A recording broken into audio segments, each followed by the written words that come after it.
lagi di channelnya Irma Safitri. Kali ini kita akan membahas sel elektrolisis. Jangan lupa untuk like video ini, komen, dan subscribe. Selamat menyaksikan.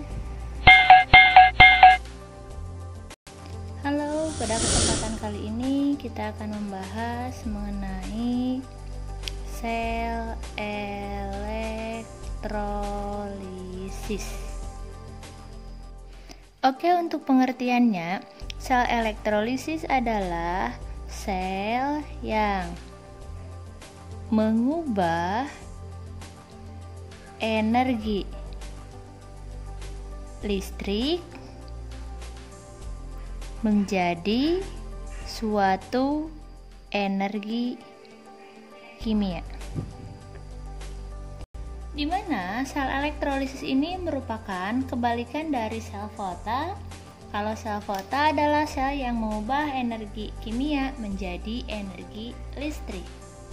Sama seperti sel foto, di sel elektrolisis ini juga nanti akan ada yang namanya elektroda. Sama, elektrodanya juga ada dua, yaitu ada katoda dan ada anoda.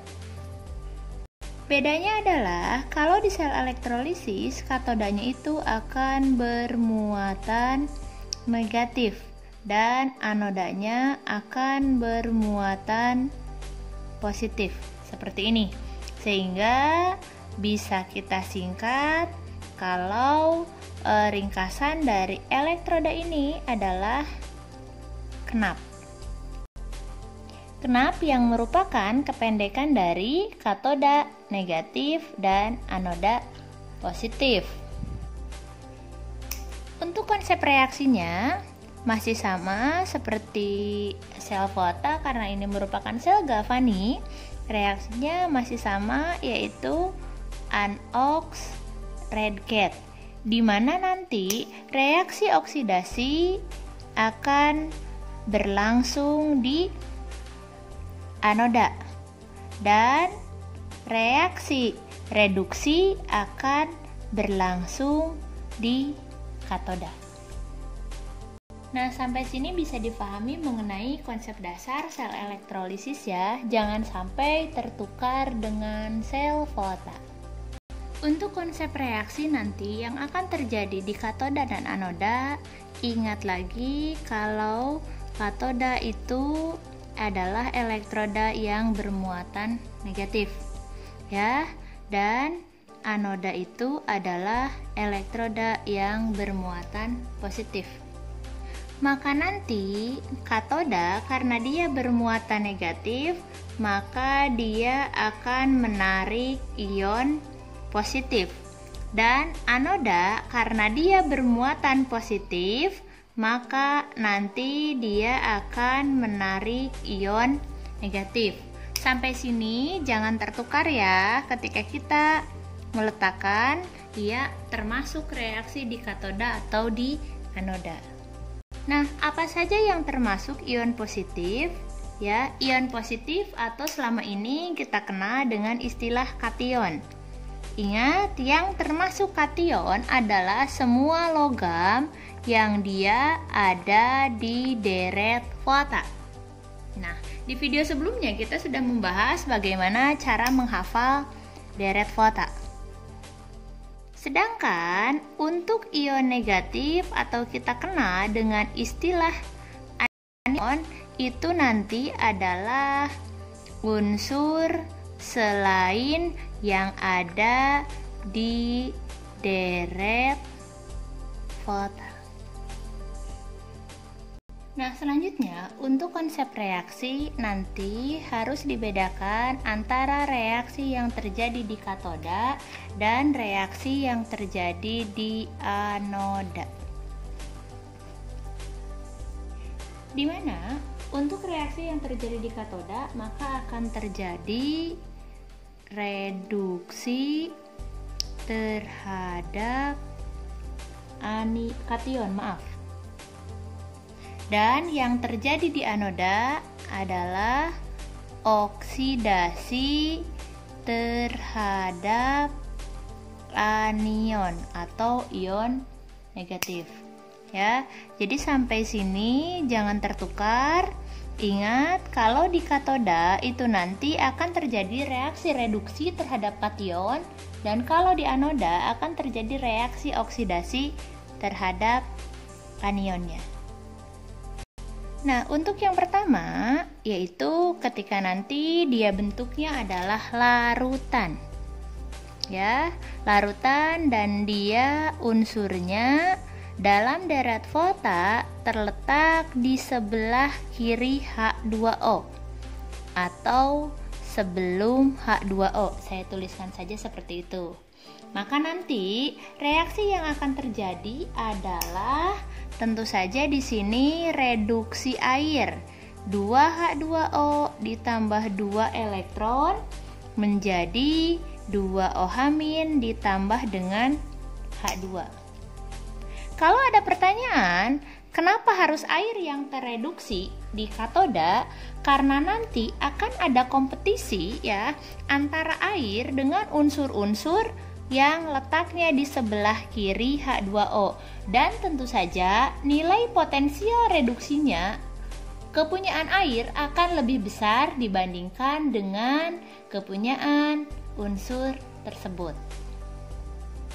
Nah, untuk yang kedua, di sini masih dalam bentuk larutan, tapi unsurnya terletak di sebelah kanan H2O, atau boleh katakan dalam deretnya terletak sesudah H2O. Maka yang akan tereduksi adalah logamnya itu sendiri. Jadi kalau saya tulis L di sini adalah logam, dia punya muatan sebanyak N ditambahkan dengan N elektron menjadi L. Ya, jadi jumlah antara muatan dan jumlah elektronnya itu harus sama. Kalau misalkan nanti elektronnya 2, berarti otomatis pasti di sininya pun muatannya adalah 2+. Untuk yang ketiga, itu nanti ketika suatu unsur tersebut dia berbentuk lelehan atau leburan. Nah, ingat adik-adik, untuk lelehan atau leburan ini tidak dibedakan seperti larutan. Jadi, mau letaknya di sebelah kiri ataupun sebelah kanan H2O, maka reaksi reduksinya yang terjadi di katoda sama saja, yaitu logamnya itu sendiri yang akan tereduksi. Nah, untuk yang keempat, itu nanti ada untuk ion H+, di mana reaksinya untuk ion H+ itu adalah 2H+ ditambah dengan 2 elektron akan menghasilkan unsur H2. Ya.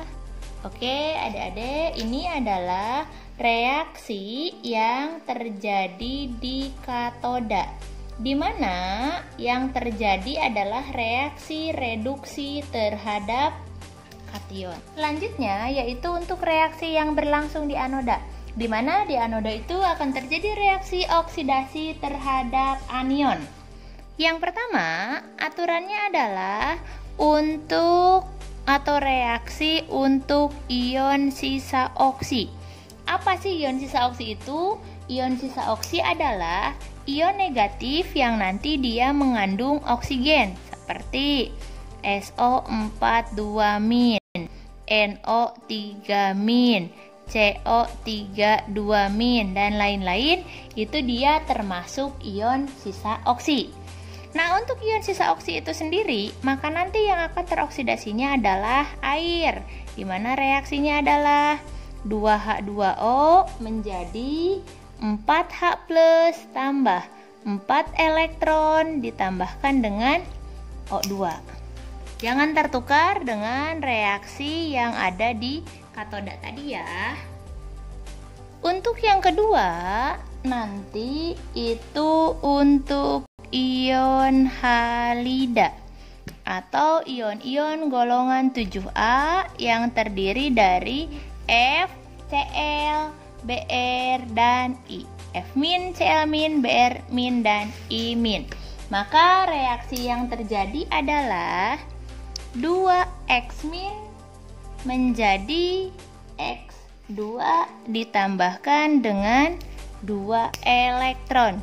Ingat ya Dek ya, konsepnya dia itu harus dalam bentuk diatomik yang dihasilkannya. Meskipun dalam soal itu nanti jumlahnya hanya ada 1 atau lebih dari 2. Selanjutnya, aturan yang ketiga di anoda adalah untuk ion OH-. Ya, untuk ion OH- itu nanti reaksinya adalah 4OH- menjadi 2H2O ditambahkan 4 elektron tambah O2. Ya, polanya seperti ini. Ingat, jangan salah ya. Nah, oke, kalau untuk nomor 1, 2, 3 di sini saya tuliskan catatan. Kalau nomor 1, 2 dan 3 itu adalah untuk elektroda inert atau yang stabil. Di mana di antaranya yang termasuk elektroda inert itu adalah PT, C, dan AU. Nah, nomor 4 ini adalah aturan ya khusus untuk elektroda yang aktif.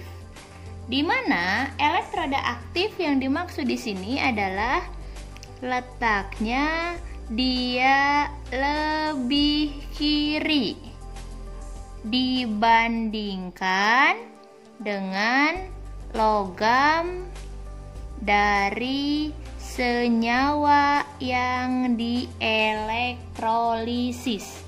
Dan reaksinya adalah logamnya itu sendiri yang nanti akan teroksidasi. Jadi L menjadi Ln plus ditambahkan dengan N elektron. Tapi ingat, reaksi ini hanya berlangsung untuk larutan yang elektrodanya aktif.